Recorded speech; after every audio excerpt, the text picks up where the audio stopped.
It was a cold and silent November night. Adam Miller and his wife Sarah were driving through Blackridge Valley on their way to New York.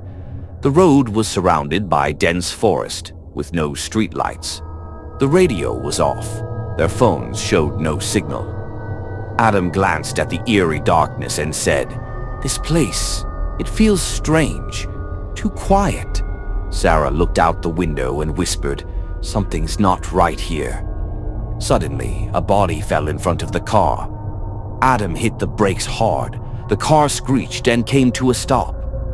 Sarah screamed, "Oh my God, did we just hit someone?" Adam grabbed the flashlight and stepped out. There was a corpse, lifeless, eyes wide open, body mangled. When Adam saw the face, his own face turned pale. Sarah asked. "What is it, Adam? Do you know him?" The flashlight slipped from Adam's hands. "That's me." Adam stared at the corpse. "That's my face. That's me. Same clothes, same bracelet, everything." Sarah was horrified. "Adam, are you okay? This has to be some kind of sick joke." Adam shook his head. "I don't remember anything. We need to call the police." But there was still no signal. The night grew darker. They covered the body with a blanket from the trunk. But the moment they did, the corpse's hand moved. Sarah screamed. "It moved! It just moved!" Adam shouted, "That's impossible! It was dead!" The body's eyes flicked open, just for a second, then closed again, but it was enough to rattle them to the core. Adam stepped closer. There was a tattoo on the corpse's wrist, a lion symbol. The same tattoo Adam had on his own arm. "How can this be me? I'm still alive." Sarah, trembling, said, "Adam, please, let's leave. This is some ghost or a trap or I don't know what." Adam replied, "We can't just leave a body on the road. We'll take it to the nearest police station. They'll figure this out." Sarah cried, "You're carrying your own dead body." Still, Adam lifted the corpse and placed it in the back seat. A strange, decaying smell filled the car. As they drove past the edge of Blackridge Highway, Sarah turned to look. The corpse was gone. Sarah screamed, "Adam, the body! It's not in the seat!" Adam checked the rearview mirror and heard a voice from the back. "You took my place. Now I'll take yours." Adam looked again. In the mirror, he saw his own face, but the eyes were bleeding. He slammed the brakes and stopped at an old gas station. A local cop, Officer Roy, was nearby on routine patrol. Adam explained everything. Officer Roy's expression turned grim. Bodies found on this stretch of Blackridge never rest in peace," he said. "You're not the first. In the last 10 years, 5 people were found with a body that looked exactly like them." Sarah gasped. "What happened to them? Did they die?" Roy replied, "None of the real bodies were ever identified. The corpses disappeared before any proper investigation. It's like something steals their identity." Adam asked, "Are you saying I'm already dead?" Roy looked at him. "No, but someone else has taken your place." They brought Adam and Sarah to the nearest morgue for DNA testing.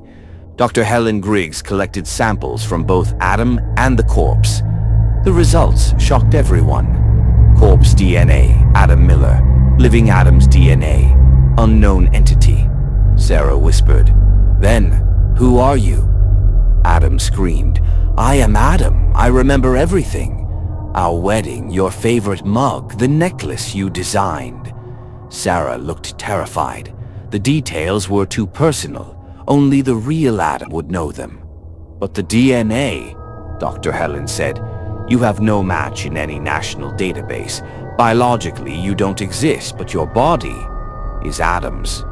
Sarah muttered, "You're not my husband, you're someone else." Adam shouted, "No, I am Adam. I remember every moment. Don't believe that report." That night, Adam was kept under observation. A CCTV camera was recording him. At exactly 2:13 a.m., the footage turned to static. When the camera came back online, Adam was gone. In his place, the screen showed a close-up of a face, Adam's face, but with pitch-black eyes and a wide, unnatural smile. Sarah, now in shock, was escorted home by Officer Roy. Everything in the house seemed normal, until she noticed one thing: a wedding photo on the wall. Her and Adam's photo, but Adam's face was blurred. The phone rang, unknown. Caller. Sarah picked it up. A chilling voice whispered, "I'm back, and you'll never be alone again."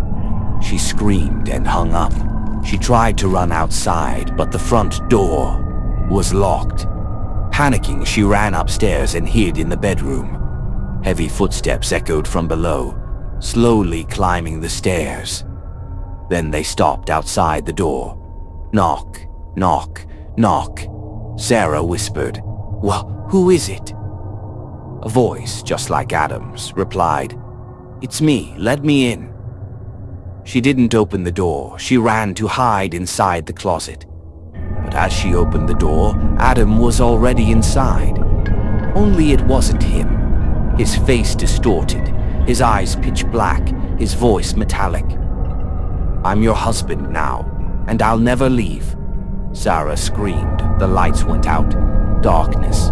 Silence. The next morning, Officer Roy and Dr. Helen arrived. The door was broken. Inside the house, they found only a diary, written in Adam's handwriting. "I know I'm Adam, but ever since that accident, something changed. The day my car hit that stranger, I don't know how I survived. Maybe I didn't. Maybe the one walking now isn't me. But if I'm not Adam, then who am I?" Roy closed the diary and said, "This is just the beginning. Blackridge Valley creates a new Adam every year. It copies people, and the real ones are already gone." Dr. Helen added, "But the copy is never perfect. Something's always missing, like a soul." A month later, in a New York coffee shop, Sarah sat quietly sipping her drink. A man approached and said, "Hi, are you Sarah? I'm Adam." She looked up, startled. It was Adam, exactly as she remembered him. But this time, his eyes had emotion, warmth, humanity. Sarah trembled.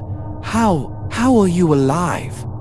Adam replied, "I was in a coma after the Blackridge accident, woke up in a hospital. They told me someone else took my place." Sarah had tears in her eyes. "Then the one with me," Adam whispered, "that wasn't me. It still wears my face, and it's still out there, looking for another home."